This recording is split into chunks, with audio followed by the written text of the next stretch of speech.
1,00,000 మంది శివభక్తులతో కలిసి మహారుద్రాక్ష పూజలో పాల్గొనండి. వెంటనే కాల్ చేసి మీ పేరును నమోదు చేసుకోండి. నమస్తే గురుగారు. నమస్కారం. ఫస్ట్ ఆఫ్ ఆల్ మీరు కథలు చెప్తూ ఉంటే ఇంకా వినాలి అని అనిపిస్తుంది.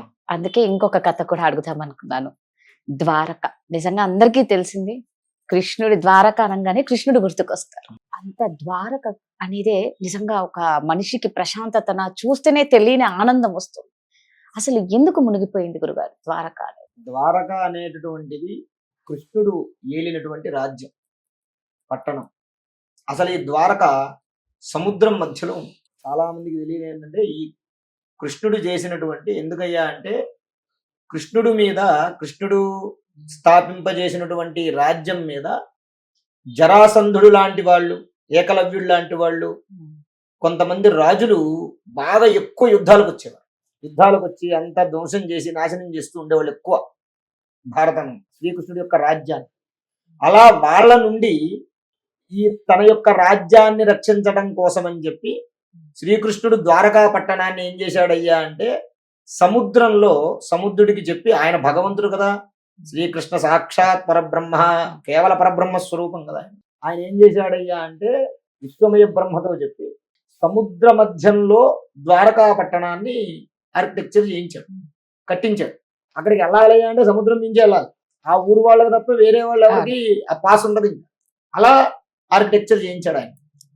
అయితే కురుక్షేత్ర యుద్ధం జరిగి ధర్మరాజు ఇతరత్ర పాండవులందరూ గెలిచినటువంటి తరువాత ఈ ధర్మరాజు, ఈ పాండవులందరూ కూడా చనిపోయినటువంటి భీష్ముడికి, తర్వాత మిగిలిన వాళ్ళందరికీ కూడా పితృతర్పణాలన్నీ, ఎందుకంటే ఆ కుటుంబంలో, ఆ వంశంలో బ్రతికున్న వాళ్ళు ఈ 5గురే. మొత్తం 18 అక్షోణీల సేన, సుమారు దాదాపుగా 25 లక్షల మంది కొట్టుకుంటే 10 మంది బ్రతికారు ఆ యుద్ధంలో. ఆ కుటుంబంలో, ఆ వంశంలో, కురు వంశంలో బ్రతికి ఉన్నటువంటి వాళ్ళు 5గురే. కాబట్టి వీళ్ళే ఆ పోయిన వాళ్ళందరికీ కూడా పితృతర్పణాలు, పిండ ప్రదానాలు వీళ్ళే చేయాలి. ధర్మబద్ధంగా వీళ్ళే చంపారు, వీళ్ళే చేయాలి. ఆ ధర్మం అదేంటి, క్షాత్రధర్మం ప్రకారం యుద్ధం చేశారు. మానవ ధర్మం ప్రకారంగా వీళ్ళే పిండ ప్రదానాలు చేయాలి. వాళ్ళందరికీ కూడా కర్మకాండలు చేసేసేసి పట్టాభిషేకం జరిగిన తరువాత ధృతరాష్ట్రుడి దగ్గరికి వెళ్ళారు. వీళ్ళందరూ 5గురిని కూడా శ్రీకృష్ణుడు తీసుకుని వెళ్ళిన తర్వాత ఈ 5గురు కూడా ఆ ధృతరాష్ట్రుడికి, అలాగే గాంధారి దంపతులు ఇద్దరికి కూడా దండం పెట్టారు. దండం పెట్టిన తర్వాత గాంధారి కృష్ణుడిని పక్కకు పిలిచి, కృష్ణ, నువ్వు తలుచుకుంటే ఈ యుద్ధం ఆగేది కదా, నువ్వు తలుచుకుంటే యుద్ధం ఆపేవాడివి నువ్వు. ఎందుకంటే నువ్వు సాక్షాత్తు పరబ్రహ్మవి, నువ్వే దేవుడివి. నువ్వు దేవుడు అయినప్పుడు ఈ యుద్ధాన్ని ఎందుకు ఆపలేదు? ఈ యుద్ధాన్ని ఆపకుండా నువ్వు ఒక మాయమంత్రం చేసావంటే మా వాడు అలాగే ఇచ్చేసేవాడు. సగం రాజ్యం కాదు, పూర్తి రాజ్యం ఇచ్చేసేవాడు నువ్వు ఒక మాయ చేస్తే. కానీ ఆ మాయ ఎందుకు ప్రదర్శించలేదు? నువ్వు దగ్గరుండి ఇంతటి ఘోరాన్ని జరిపించిన కారణంగా ఎలాగైతే నా వంశం, కురువంశం నాశనం అయిపోయిందో నీ వంశం కూడా నాశనం అయిపోతుంది, అంటే నీ రాజ్యం సర్వనాశనం అయిపోతుందని చెప్పి చెప్పింది. ఎలా పుత్ర వియోగంతో నేను బాధపడుతూ ఉన్నానో అలాగే వియోగంతో నువ్వు బాధపడి ఆఖరికి ఏకాకిగా ఉండి చచ్చిపోతావు అని చెప్పి గాంధారి శాపం పెట్టింది. శాపం పెట్టేసరికి నవ్వుకుని అలాగే అత్త అని చెప్పి ఓ నమస్కారం చేసేసి, ఎందుకయ్యా అంటే కృష్ణుడు చెప్పాడు గాంధారీదేవి, అమ్మా నేను వచ్చాను, రాయబారం చేశాను, ఇప్పుడు ఇంత జరుగుతుందని నీకు తెలుసు కదా, పాండవులు ఎలాంటి వాళ్ళు నీకు తెలుసు కదా, నువ్వెందుకు చెప్పలేకపోయావు నీ కొడుకు? సొంత తల్లివి, కనిపించిందా అని నీ మాటే వినని వాడు బయట వాడిని నా మాట ఎక్కడ వింటాడు? వినడు కదా. వాడు మాయామోహంతో ఉన్నవాడు వాడు. కాబట్టి జరగాల్సింది జరిగింది. పోనీ ఈరోజు ఆపడం గురించి వదిలేసాయి. ద్రౌపది వస్త్రాభరణం జరిగినప్పుడు నువ్వేం చేసావు? నువ్వేమన్నా ఆపగలిగేవా? ఆపలేదు కదా. అప్పుడు నువ్వు ఆపలేదు కాబట్టి ఇప్పుడు నీకు అడిగే అధికారం. గాంధారి పతివ్రత. ఆవిడ ఎప్పుడైతే ధృతరాష్ట్రుణ్ణి చూసిందో పెళ్లి చూపుల్లో, అప్పటి నుంచి ఈయనే నా భర్త అని చెప్పి, నా భర్తకు లేని చూపు నాకు అక్కలేదని గుడ్డ కట్టేసుకో. మరణించేంతవరకు ఆ గుడ్డ తీయ. అత్యంత పతివ్రత ధర్మం కలిగినటువంటి సాధ్యమణుల్లో ఆవిడ. అందుకే ఇక్కడ సంహారం అయిన తర్వాత ధర్మరాజు చెప్తాడు, బావా నువ్వు ముందు అర్జెంటుగా మా పెద్దమ్మ దగ్గరికి వెళ్ళి ఆవిడ మమ్మల్ని ఏ శాపం పెట్టకుండా చూడని చెప్పి పంపిస్తాడు. అంటే ఎందుకంటే ఆవిడ శపిస్తే ఖచ్చితంగా జరుగుతుంది. అలా శ్రీకృష్ణుడిని శపించాడు. నీ రాజ్యము నీ వంశము సర్వనాశనం అయిపోతుంది. శపించిన తరువాత కృష్ణుడు ద్వారకా నగరానికి వెళ్ళిన తర్వాత కృష్ణుడికి 10 మంది కొడుకులు. ఈ 10 మంది పుత్రుల్లో సాంబుడు అనేటటువంటి వాడు ఒక పుత్రుడు. వీళ్ళేంటి, ఈ కురుక్షేత్ర యుద్ధం కలిసి ఉన్నారు కదా, ఈ గలిసినటువంటి ఈ ఆనందంలో ద్వాపర యుగంలో ఈ గలిసినటువంటి ఆనందంలో ఉన్నటువంటి వాళ్ళు ఏం చేశారయ్యా అంటే దూర్వాస మహర్షిని ఆట పట్టించాలని చెప్పేసి ఈ సాంబుడు ఉంటాడు కదా, ఈ సాంబుడికి ఓ చిన్న వస్త్రం గర్భంలో పెట్టి ఆడపిల్లల యొక్క వస్త్రం కట్టి వేరే వాడు తీసుకొచ్చి, ఏమంటే మా ఆవిడ గర్భిణి, మగపిల్లాడు పుడతాడా ఆడపిల్ల పుడుతుందా అని అడిగాడు. మగవాడికి ఆడవేషం వేసి తీసుకొచ్చి ఎవరిని, దూర్వాస మహర్షిని. ఆయన మామూలుగానే దూర్వాస మహర్షి అంటే విపరీతమైనటువంటి కోపం కలిగింది. దివ్య దృష్టితో ఆలోచించాడు. ముందు అన్నట్ట చక్కటి పుత్ర సంతానం కలుగుతుంది అన్నట్టు, మంచి సంతానం కలుగుతుంది, పుత్ర సంతానం అన్నట్టు. తర్వాత వాళ్ళందరూ నవ్వుకున్నారు. నేను మగవాడిని, నువ్వు మహర్షివి కాదు, ఏమీ కాదు, నీలో మహత్యం లేదు, ఏమీ లేదు, చూడిదిగో అని చెప్పి ఆ గుడ్డ తీసి బయట పెట్టాడు. ఒక్కసారి నేను దివ్య దృష్టితో ఆలోచించి, నీకు ఖచ్చితంగా గర్భం వస్తుంది, నీ గర్భంలో ముసలం పుడుతుంది, ఆ ముసలం ద్వారకా నగరాన్ని నాశనం చేస్తుంది అని చెప్పి, ద్వారకా నగరాన్ని నాశనం చేస్తుంది అని చెప్పి శపించేశాడు దూర్వాస మహర్షి. వెళ్ళిపోయాడు.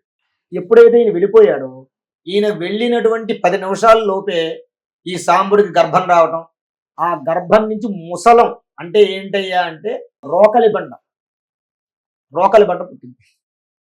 కర్ర, ఇంత కర్ర పుట్టింది, పెద్ద కర్ర, రోకలి బండ, మనం దంచుతాం కదా రోకలి, ఆ రోకలి బండ పుట్టింది ఆ గర్భంలోంచి. పుట్టంగానే సాంబుడు చచ్చిపోయాడు.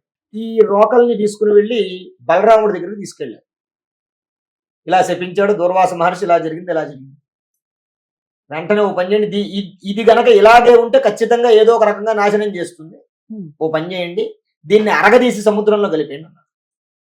అంటే అరగదీసి సముద్రంలో కలిపేయండి ఆ పిండిని అన్నాడు.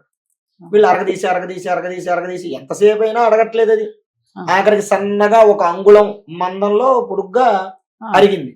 అదంతా కూడా దాంట్లో కలిసిపోయి ప్రళయం వచ్చేసింది. తెలియక బాబు వీళ్ళకేం తెలుస్తుంది, ప్రళయం వచ్చి సముద్రం ఉప్పొంగిపోయి ద్వారకా నగరాన్ని మొత్తం వచ్చేసింది.